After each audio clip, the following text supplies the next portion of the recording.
Welcome to the China-Mena podcast. I'm your host, Jonathan Fulton, a non-resident senior fellow at the Atlantic Council and a political scientist at Zayed University in Abu Dhabi, United Arab Emirates. When mapping out the season's episodes, I was looking at October for a show on China in the Israel-Palestine dispute.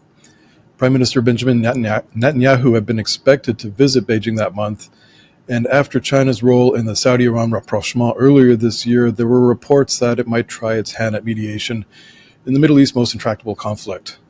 The horrific Hamas attack on October 7th and the resulting war has clearly upended all of that. Dr. Gedaliah Afterman is here to tell us more about the China-Israel relationship and how Israelis are thinking about China these days. Gedaliah is the head of the Asia Policy Program at Abba Eban Institute for Diplomacy and Foreign Relations at Reichman University. He previously served as a diplomat at the Australian Embassy in Beijing, focused on China's foreign policy and international security. Gedaliah, welcome to the show. Thank you, Jonathan. Happy to be here. Yeah, happy you could join us. So can we start just with a brief overview of China's relations with Israel and Palestine before October 7th? We know that Mahmoud Abbas was in Beijing in June, and like I just said, Prime Minister Netanyahu is expected to be there in October. What was the trajectory of China-Israel-Palestine looking like before this attack? So just to take a few steps backwards, traditionally China has been supportive of Palestine. It's always voted in the UN with the Palestinians, with the Arabs in the Arab-Israeli conflict. China recognized Palestine before it did Israel.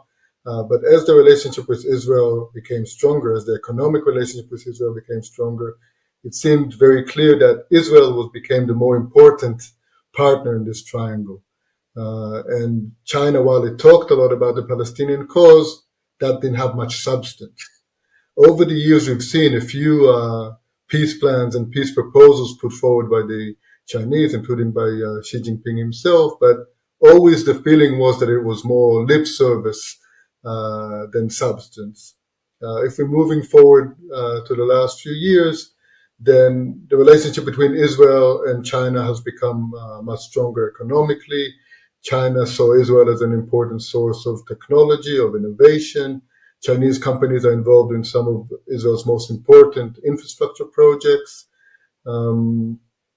2022 was a record year in Israel-China trade, reaching $21 billion US, very close, by the way, to the trade levels between Israel and the US, which I think is quite interesting.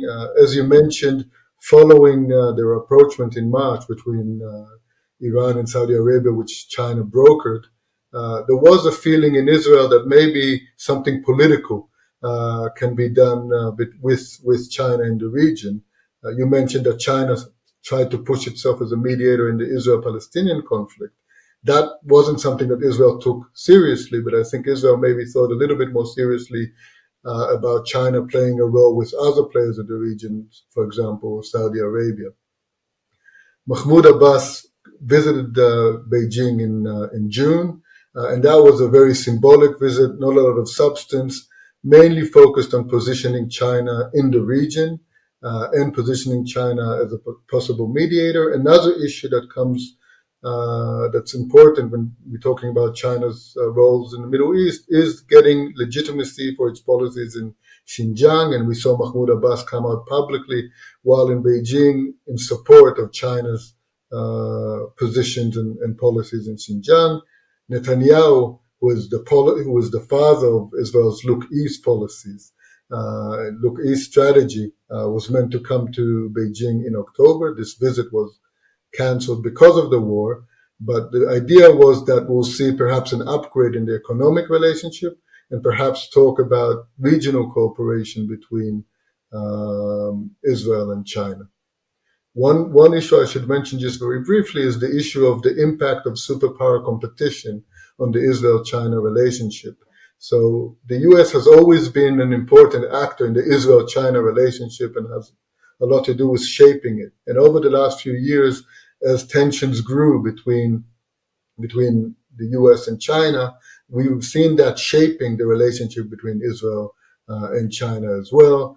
The U.S. has put a lot of pressure on Israel to limit its relationship with China, especially when it comes to investment in technology, especially when it comes to infrastructure. And we've seen China gradually increase its pressure and its criticism of Israel over the Palestinian issue, basically using it as an instrument to attack the United States. There's a lot of really interesting stuff in that. I mean, the last point you made, I guess the whole point you're making about competition between China and the U.S. I mean, when you're describing this set of relationships, this triangle, as you put it, there was nothing in there about meaningful connections historically or in terms of interest between China and Israel or China and Palestine. It sounded pretty instrumental in a lot of this. I know the Absolutely. sorry. Absolutely. I think when China thinks about the Israel-Palestine conflict, it doesn't think about the Israelis or the Palestinians. It either thinks about its position in the region, in the Middle East, or about its relationship with the United States. Yeah, so I was thinking the last time I was in Israel, I was talking to some folks who are thinking a lot about China, and as China has this strategic partnership diplomacy that it uses, and Israel has a very unusual designation. You're not a comprehensive strategic partner or a strategic partner. It's what is it? A innovative strategic Innovation, partner, yeah, right. right? And that was signed what in 17, right? Yes. Um, So what you so can see here again, if you're thinking about the parallels between superpower competition, the China-U.S. relationship, and the Israel-China relationship, so you see that as the pressures, the tensions grow between China and the U.S., especially on technology, suddenly Israel emerges in Chinese eyes as a very important partner. In 2018 was a record year in terms of Chinese investment in Israeli technology. So China recognized Israel as an alternative source of technology as doors were closing in the US and in the West. one of the things that struck me when I was in Tel Aviv last fall, I guess, is that technological relationship was described in a lot more nuance than I usually hear. Like on the one hand, a lot of Israelis were saying we're kind of competitors in this field. Like in much of the Middle East, China's seen as on the supply side of tech.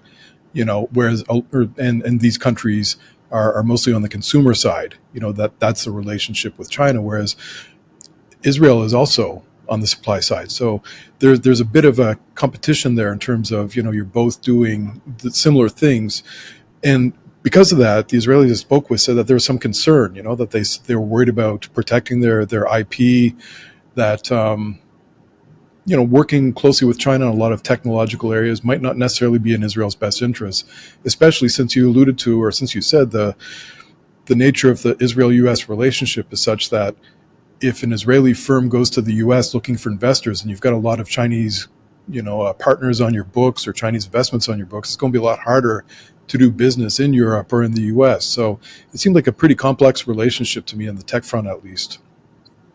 Absolutely. I think if we would have had this conversation, 5 years ago or 7 years ago, I would have said, China is a huge opportunity in terms of Israeli tech, in terms of investment in Israeli tech. But in recent years, that has become much less exciting or much less realistic in terms of Israeli tech companies for the reasons you mentioned, and especially because of the growing U.S. pressure in that sense. So bilaterally speaking, I think we've seen a natural drop in Chinese investment in Israeli tech.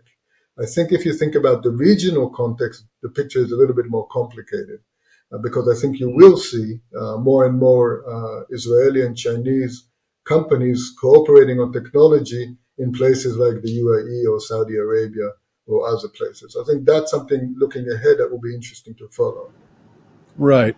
And just going back to your earlier kind of overview, when that's the Israeli side. On the Palestinian side, the same logic applies. You don't really get a sense of Palestine being incredibly important to China just for the fact of, it's an important community or society or country or whatever, that China's using Palestine, or that there are political goals almost that it sounds like what you're describing is China's using Palestine to achieve something else. Absolutely. It's about China positioning itself in the global south, in the developing world, in the Arab world, using the Palestinian issue as a currency to say the right thing, to position itself in the right place. And like I said, again, I think the issue of Xinjiang is very important as well, because China has been using it to counter Western criticism of its policies over Xinjiang. So, just can you give us a sense? Does China have a really do you believe China's got a very sophisticated understanding and a sophisticated team of really deeply rooted diplomats, academics, folks who are thinking about Israel and Palestine, who are informing policy? Is it something that seems important to Beijing? Do you think?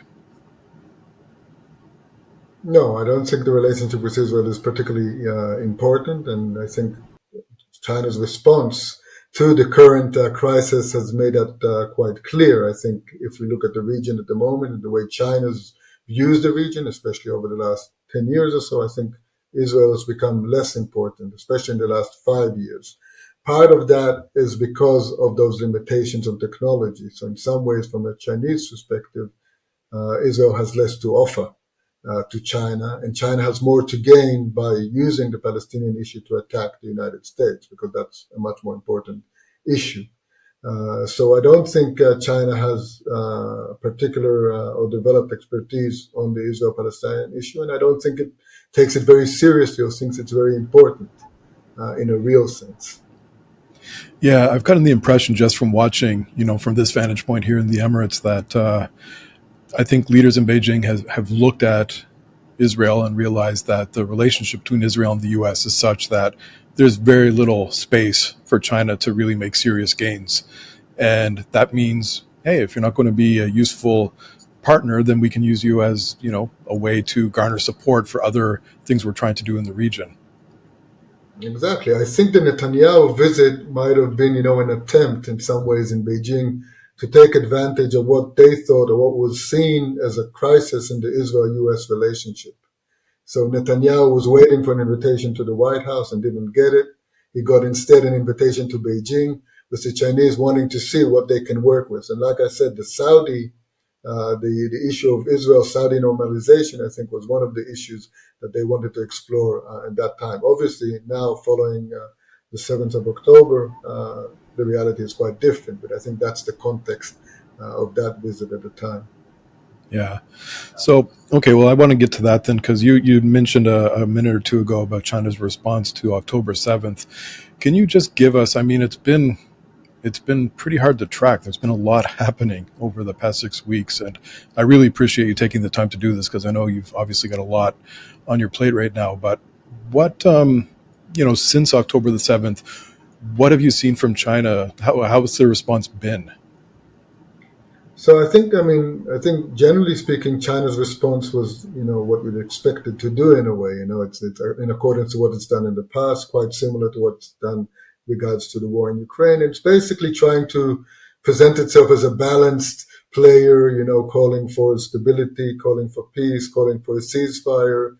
But in this case, I think there were a few things that were different. One, China refused to condemn or single out or even mention Hamas for the atrocities of the 7th of October.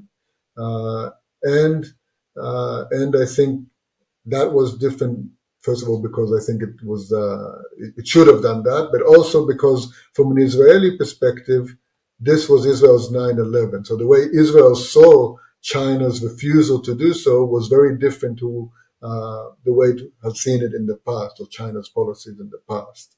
But what we've seen as the war moved forward was that China moved to basically put the blame and criticize Israel. We've seen a greater focus on attacking the United States and criticizing the United States and saying that they're basically enabling the attack of Gaza and the killing of civilians in Gaza. We've seen a campaign on Chinese, both official media and social media, which has been extremely anti-Israel and partially anti-Semitic. And this is something that I see as part of a campaign, domestic campaign in China, to create a very anti-American, anti-Western narrative, but using Israel, again, as you said, as an instrument to achieve that. We saw Unlike the United States and other many countries in the West that sent their leaders to the region, sent the foreign ministers to the region, we saw China take a very low-key approach of sending its Middle East envoy, Zai Jun, to the region, and he also visited many countries but didn't say much, and he didn't visit Israel, which I think is quite telling. And I think that shows two things. One, that China wants to talk the talk. China is happy to make a lot of statements, but is not very interested in taking an active role currently in the conflict. And two, that Israel is not very important for China when it's thinking about the conflict at the moment. China has also been quite clear publicly in saying that it's aligning its position with the Arab world. And I think that's quite interesting. Another interesting element is that China assumed the presidency of the Security Council, UN Security Council, in November. So I think we might see China a bit more active with resolutions, with statements. And the idea is to do two things. One, to show that it's aligned with countries like the UAE, like Saudi Arabia, countries in the BRICS bloc in the global south. And two, to try and isolate and attack the United States. And of course, Israel will be part of that as well. Mm. So, with this messaging that China's sending out to everybody, I mean, how's it being perceived in Israel? Like, are people who think about China in Israel surprised by this, or is anybody really paying attention? Is everybody just so focused on the bigger concern of the war that what China's saying isn't really penetrating the narrative or the dialogue? So I think most people were disappointed rather than surprised, right? I think people were expecting, at least on the human level, a warmer reaction. I mean, many Jewish people that visit China have always had a positive, a warm experience. And because this is seen as a 9/11 experience for Israel, a real tragedy, a real catastrophe, I think people were hoping or expecting China to behave a little bit differently rather than just have this very cold, very cynical calculation when it comes to the tragedy. Whether people were surprised, I don't think they should have been surprised following the trends in recent years. I think, as I said earlier, I think China behaved as you would expect it to behave. I don't think anyone in Israel was hoping or expecting China to come and save Israel, right? To do a United States. But I think it is part of the reason that China's response has been so negatively in Israel is the contrast to the way the U.S. responded. So on the one hand, we have President Biden sending in, 2 aircraft carriers within days to the region, coming to the region himself, sending the head of the administration to the region and being very involved and very active in supporting Israel. And on the other hand, we have China not even doing the minimum in terms of statements, let alone anything else to show sympathy to Israel. So I think that's why we've seen this kind of higher than usual level of disappointment in Israel. And I think this will have an impact on the atmosphere in the relationship between Israel and China. I think it's likely that trade will continue. And as I said, trade between Israel and China is quite high. But I think if people were thinking about some kind of political partnership, if people were thinking that China might be, helpful in regional integration for Israel, I think the lack of trust that is felt now makes that quite unlikely. Mm. But you don't see it having any impact on the economic side. You imagine trade will continue as is? Pretty much. I mean, one thing that was on the table is an FTA between China and Israel, and it's been on the table for the last few years and probably not signed because of not wanting to piss off Washington. But I think that probably won't be signed because Israel now will be feeling that it's not in its interest to push something like that, especially given the relationship with the U.S. But generally speaking, I think the relationship will continue as is, perhaps less on technology and more on other less sensitive areas. Well, so with the big trade numbers, and there is quite a lot of contracting in Israel. What is it that China's doing on the economic side? If it's not tech, is it mostly just infrastructure stuff, or what are you seeing Yeah, China doing? I think the most important element in Chinese investment in Israel is infrastructure. And there was a feeling in Israel that Israel needs both Chinese capabilities and money in order to carry out these infrastructure projects, right? We're talking about ports, we're talking about highways, we're talking about train rails. So I think there was a feeling that Israel needs that in order to meet its goals, in order to make its economy more efficient. And that might continue to an extent. I don't know if we have a different alternative, although it would be interesting to see whether we see more efforts on the Israeli side to find new actors in this field. Right. So that's interesting because, when you're describing the contrast between, what Israel got from China, what Israel got from the U.S. I mean, of course, we shouldn't be surprised because the relationship with the U.S. is very, very, central. But we do keep hearing these narratives about China as this emerging Middle East power.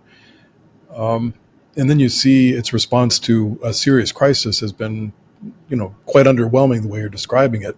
Does this tell us something, from your perspective about what we can expect from China in the region?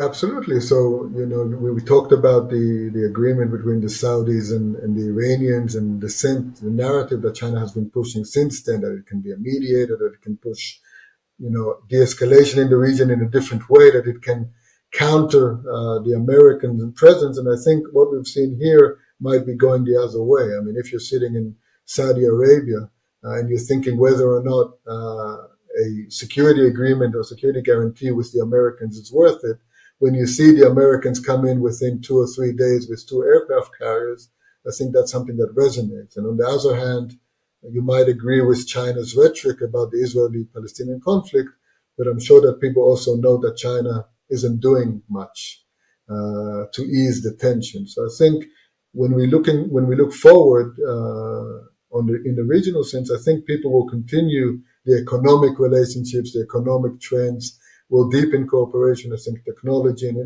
infrastructure again will play a big role in the region, but the political narrative might be seen as less realistic in that sense. It also, of course, depends on how things develop with the war, right? Because one of the things I think China is looking to do now is to capitalize on criticism of the U.S. in the region. But if the U.S. manages to wind up the war relatively quickly and to push some kind of political process with the Palestinians, some kind of regional process with Saudi Arabia, initiatives like the India Middle East Economic Corridor, put them back on the table. I think that China could suffer some credit on the political front as well. Mm.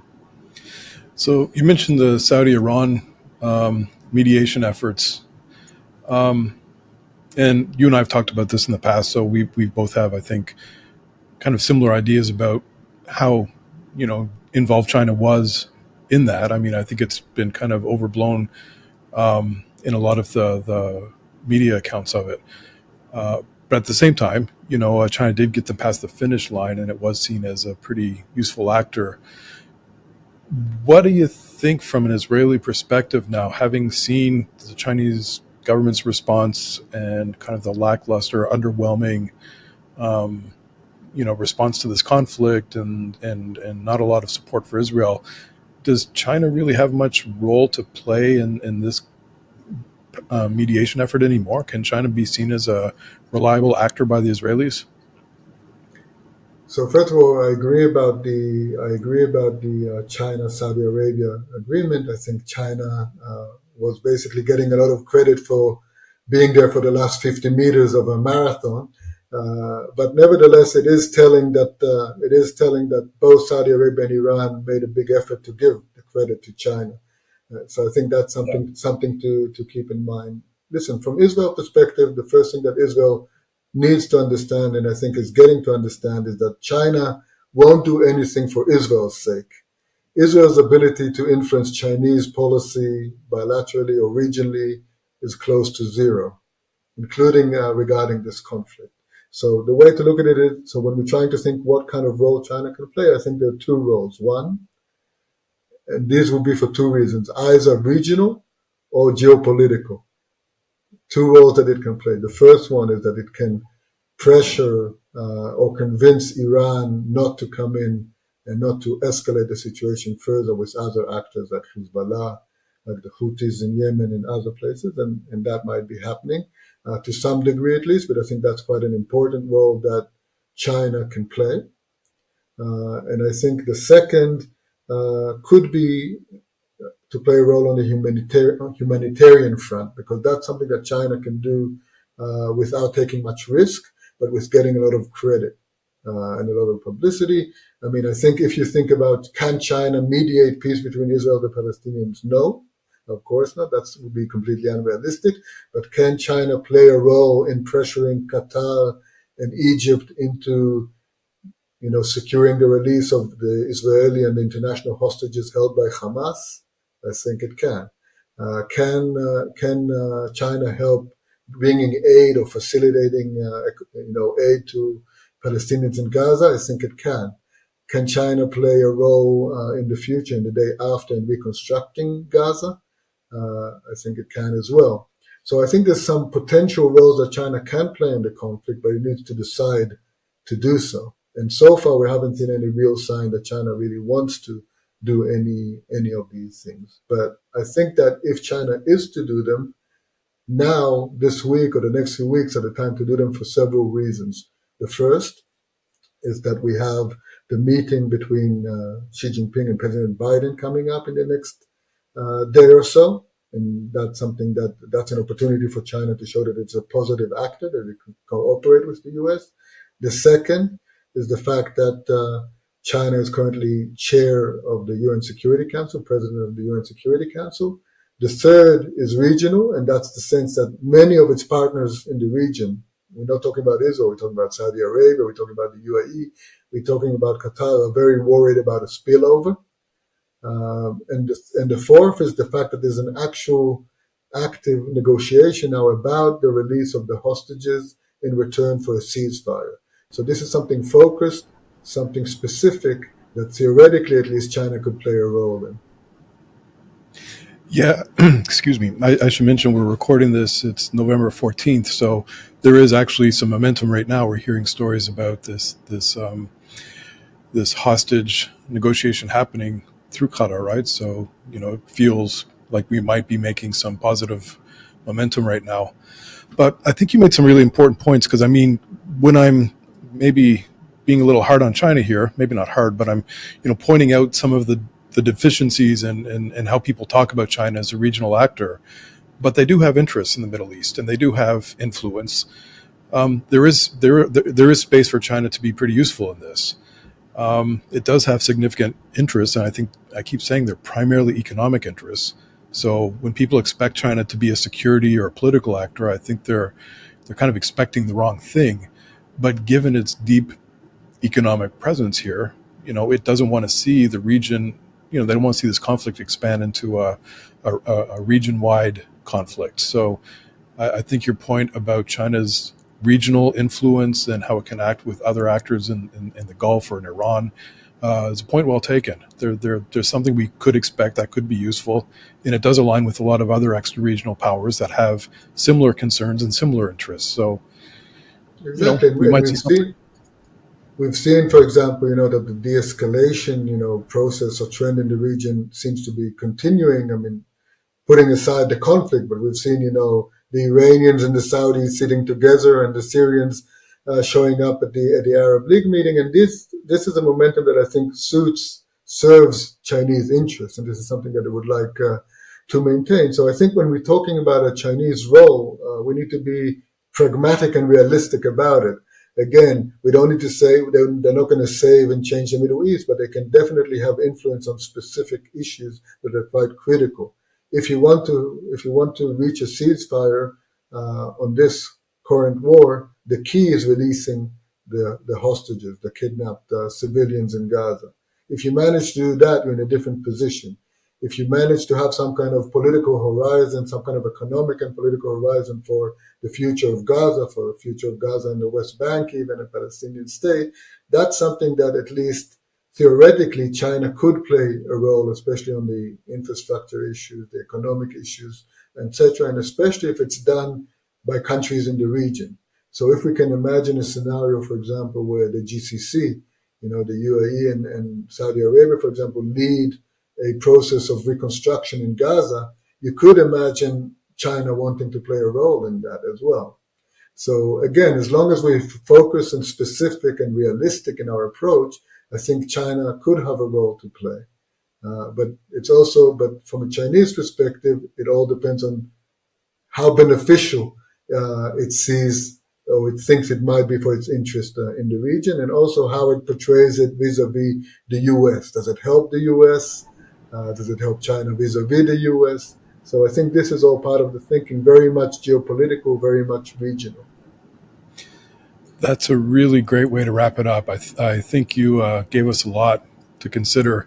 I appreciate it because, I mean, obviously I appreciate you taking time when things are very unpleasant at home, but also just that you've given us a lot to consider. We keep hearing about, I think, these outsized expectations, and I think you're really helping us right size how we should be thinking about China over here, and especially in the current context. Gedaliah, thanks so much. I really appreciate it, man. Thanks so much. And to our listeners, as always, thanks for joining us. We'll be with you again in a couple of weeks with a new episode. Like, listen, subscribe, and all the other good podcast stuff that we do. Thank you very much.